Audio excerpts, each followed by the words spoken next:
doon sa mga malalaking influencer. Nakita mo, katulad niya, si Rosmar. Abay, nagiging garapatan ni Diwata eh. Di ba? Ikaw, ang laki-laki mo. Ang nangyayari sa'yo, nagiging alalay ka ng dugyot. Di ba?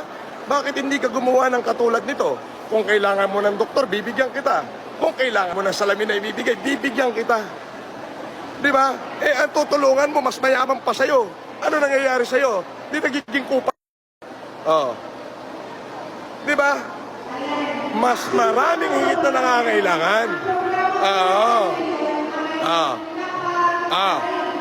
Ano ba sasabi nyo? Yun ang tunay na nasakalam. Si FLM.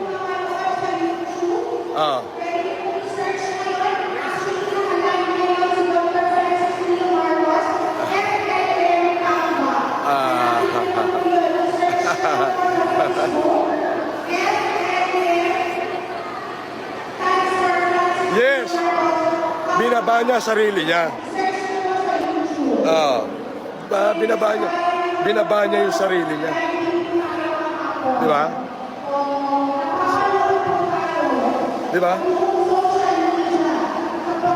Sinasabi ko sa inyo, lalo na diyan kay Rosmar, kung sino-sinong malalaki influencer diyan, nagiging mukhang garapata kayo tuloy ng dugyot na garapata.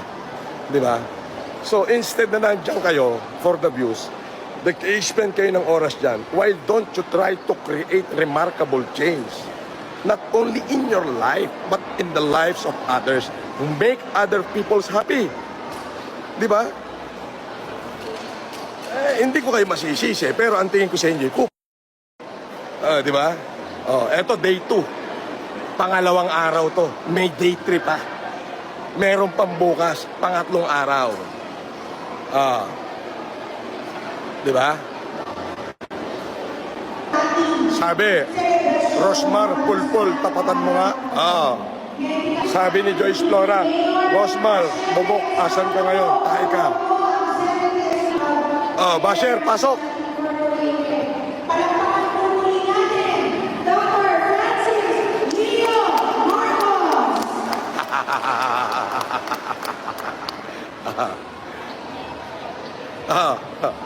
Asan na? Tapatan nyo na. Bakit di nyo matapatan? Tapatan nyo na.